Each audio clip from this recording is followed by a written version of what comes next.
तो ये वो फितना है अखी जो हदीस में जिसकी तरफ इशारा है कि इसका ह्यूमैनिटी मुकाबला नहीं कर पाएगी। बहुत से ऐसे फितनों की तरफ इशारा है कि तुम्हें रुख माउंटेन्स का लेना पड़ेगा और तुम्हें ऑर्गेनिक होना पड़ेगा। मकसद ये है कि ऑर्गेनिक होना पड़ेगा, क्योंकि वाकई ही ये ऐसा फितना आ चुका है। अभी तो हमने सिर्फ इसकी फ़ोन की बात की, अगर अभी इसके अंदर की जो एक दुनिया आबाद है, जो पोर्नोग्राफी एडिक्शन है जी, मतलब सारी रात यंगस्टर्स हार्ट अटैक कितने कॉमन हो गए। आप मुझे बताएं कि एक यंगस्टर सोया नहीं हुआ सारी रात, फिर उसने सुबह जाना है, कुछ काम भी करना है, उसकी नींद स्लीप डिप्राइव्ड है। इंसोम्निया कितना कॉमन हो चुका है हमारे यूथ में, नींद ही नहीं आती।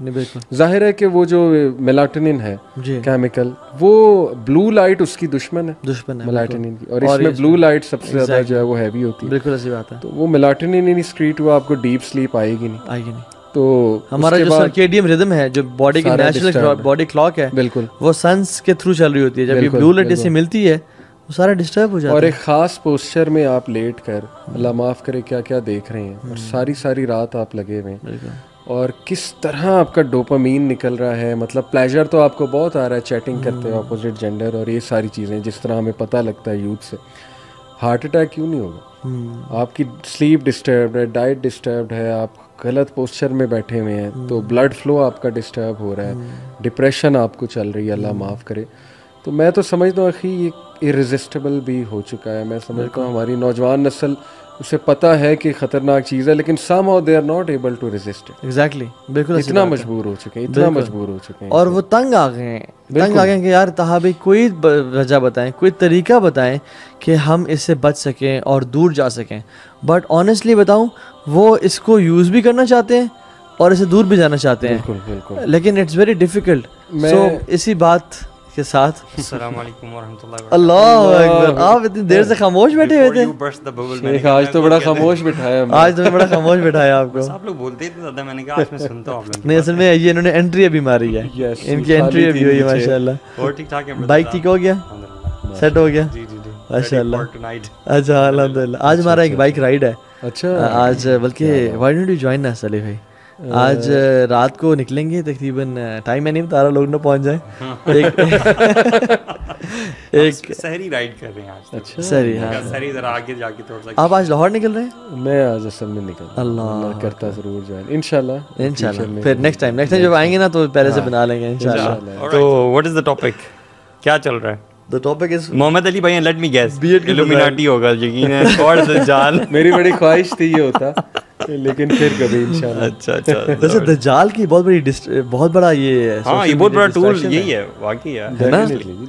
यानी अल्लाह के नबी के दौर में सल्लल्लाहु अलैहि वसल्लम, उनके मैसेज से, कुरान से फेरने के लिए क्या किया जाता था? लोग क्या, उनकी इबादत क्या थी? सीटियाँ और तालियाँ और म्यूजिक और ख़वातीन को नचाना। तो आज ये क्या है? सीटियाँ, तालियाँ, म्यूजिक, व्लॉग्स। हाँ व्लॉग्स तो अच्छे भी हो सकते हैं, अच्छे भी हो सकते हैं, लेकिन मुझे डर गया, मैंने कहा कि मैं एक वाकई जो टॉपिक आपने जाहिर है वो छेड़ दिया मेरा, कमजोरी मैंने प्रेडिक्शन हो रही है। मैं एक चीज़ पढ़ रहा था कि ना ऐसी चीज़ आने वाली है, वो एलोन मस्क ने भी चिप बनाई है ना, there is something which is going to record your consciousness, chip जो होगी, because human being is consciousness at the end of the day, वो साइंटिस्ट वगैरह यही कहते हैं।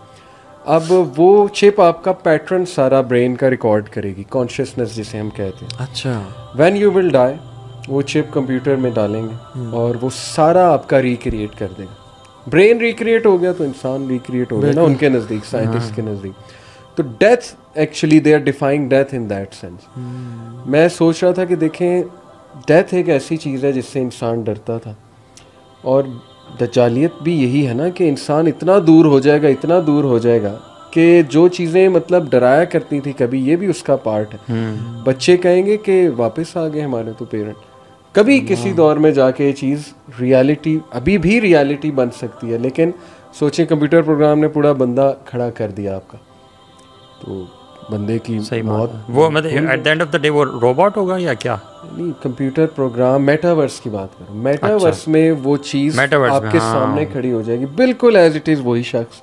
वो ओरिजिनल बातें भी करेगा। वो ऐसा नहीं है कि वो कोई रिकॉर्डेड बातें होंगी, प्रोग्राम बातें होंगी, नहीं, उसी बिहेवियर पैटर्न के ऊपर वो पूरी शख्सियत खड़ी हो जाएगी उस प्रोग्राम में।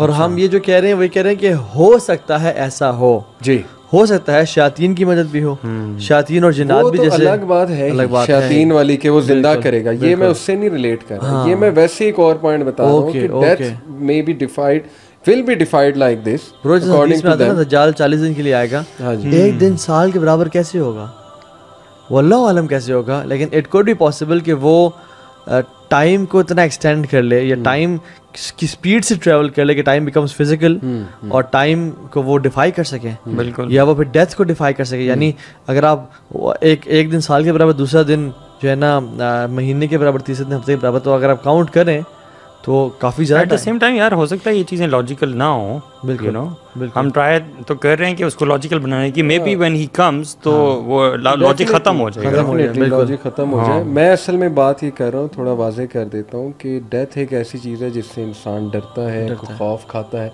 लेकिन देखें ना जब ये चीज़ हो जाएगी मेटावर्स जी ब्रो, तो वो एक खौफ जो था वो खत्म हो जाएगा, लोग कहेंगे तो वापस आ गया बंदा, तो क्या बस उसकी बॉडी मरी है ना, बाकी तो चीज वापस आ गई। और उनकी अल्टीमेट कोशिश ये कि डेथ को डिफाई करें, टाइम भी रुक जाए, ये रिबेलियन पे आ जाएगा बंदा। तो जी ये तो सब कुछ जो है वो मेरे हाथ में आ गई, हर चीज खुदा बनने की कोशिश कर रहा है। और अभी आप देखिए जो क्वांटम कंप्यूटर्स अभी उन्होंने याद कर लिया है, अब वो इवन वो इंसान के साथ चेस खेलते हैं, कोई बेहतरीन से टॉप का दुनिया का प्लेयर नहीं जीत सकता ब्रो, इम्पॉसिबल है। तो जब ये कर रहे हैं तो फिर दे आर्टिफिशियल इंटेलिजेंस की इंतहा को जब पहुंचेंगे तो फिर they will be creating systems जो कि इंसान जिनके पास ये टेक्नोलॉजी नहीं है वो उसको डिफाइन नहीं कर पाएंगे। वो शूटिंग वाली वीडियोस नहीं देखी रोबोट्स को जो शूट कर रहे होते हैं, ठीक है, वो बंदा जब सामने आता है, प्रोग्राम हुआ हुआ है कि बंदे को तुमने शूट नहीं करना, टारगेट को करना है जो दीवार पे है, वो जितना मर्जी आ जाए, रियल गन है उसमें रोबोट के पास, वो उसको शूट नहीं करता, साइड पे होकर टारगेट को शूट करता है। इतनी जबरदस्त वो वीडियोस हैं, ये तो ज्यादा इंटेलिजेंस है, एग्जैक्टली, और जंप्स कर रहा है, फ्लिप्स कर रहा है, फ्रंट फ्लिप, बैक फ्लिप, इस हद तक तो ये चीज़ है। और ये जो मेटावर्स है ये इंसान को उसी चीज़ में ले जाएगा सारा, कि बिल्कुल इंसान ना। अच्छा, one of the biggest ways of teaching is role playing. Metaverse जो है, ये वर्चुअल रियलिटी जो है, इंसान क्योंकि you will be role playing, जी ठीक है। तो वन ऑफ द बिगेस्ट, जैसे वो बोबो डॉल एक्सपेरिमेंट है, वो आपने देखा होगा कि जिसमें एक कमरे में वो एक बोबो डॉल रखते हैं और ये बच्चे, ये कुछ दो ग्रुप्स ऑफ बच्चे बिठाए हुए हैं। एक ग्रुप को दिखाते हैं कि लोग एंटर रहे हैं, बोबो डॉल को मार रहे हैं, पीट रहे हैं, लात मार रहे हैं, गुस्से मार रहे हैं, ये वो सारा। दूसरे ग्रुप ऑफ बच्चों को दिखाया कि वो कुछ लोग घुसे हैं और बोबो डॉल को प्यार कर रहे हैं। और जब उनको कमरों में भेजा, आई एम सॉरी, देखो ना गूगल को ऐसा लग रहा है कि आप उससे पूछ रहे हैं। हाँ चुप करो बे। तो बात ये है कि जब वो बच्चे दाखिल हुए तो जो उन्होंने चीज़ देखी थी वो उस तक करने शुरू हो गए। तो जब वर्चुअल रियलिटी में हम जाएंगे तो अभी आप देखें जो सोशल मीडिया है, इस पर हम सिर्फ हम नेटफ्लिक्स की या फेसबुक की बात नहीं कर रहे हैं, हम इसमें बात कर रहे हैं पबजी की भी कर रहे हैं, फोर्टनाइट की भी कर रहे हैं, हम स्क्विड गेम की भी कर रहे हैं। Why people love gangsters, why people walk in a way like gangsters walk, why because they are role playing, और उसी में जा रहे हैं। और फिर सबसे बड़ी बात जो है वो ये है कि एक कनाडा में एक रिसर्च पेपर में पढ़ा था जिसमें एक 14 साल की लड़की थी, उसका 22 साल का बॉयफ्रेंड था। इन दोनों ने मिल के अपनी सारी फैमिली को कत्ल कर दिया ब्रो। अच्छा, सारी फैमिली को कत्ल कर दिया। Inspired by grand theft auto, GTA और कुछ मूवीज भी, यानी उसकी डिफरेंट है। इट डज अफेक्ट यू यार। आप देख लें बचपन में धूम मचाले की जो मूवी थी, उसके बाद आप मोटरसाइकिल्स, बाइकर्स आप देख लें, इवन बच्चे निकल के बाहर अपने CD70 भी निकलते थे। हम जब दो दोस्त या 2-3 दोस्त, you would imagine yourself the same guy, हम सोचते कि ये तो जो है ना 1000 रैप सॉन्ग्स हैं। अल्लाह अगर मैं, और सीरियसली मतलब I have tried so many kicks on different younger kids, मतलब bad on my part. I know कोई इंग्लिश मूवी जेटली की देखी और जिस तरह से वो किक मार रहा है अपने मोहल्ले के बच्चों। इवन हम WWF देख लें, अपने भाई को उठा के वो चॉक स्लैम मारना, और जो है ना वो used to do this. Exactly, even मैंने कुछ दिन जब ये MMA देखा, खबीब नूरमगोमदोव देखा, या खबीब नूर मोहम्मदोव, अब्दुल्ला को तो नहीं पकड़ लिया? मैं अब्दुल्ला के साथ बहुत पकड़ा मैंने उसको मैंने वो नेक चोक लगाए, उसको वो मैंने ट्रायंगल लगाए, तो वो कहते हैं बाबा बस। तो उसको मैं ग्रैपलिंग करता रहा उसके साथ। So this affects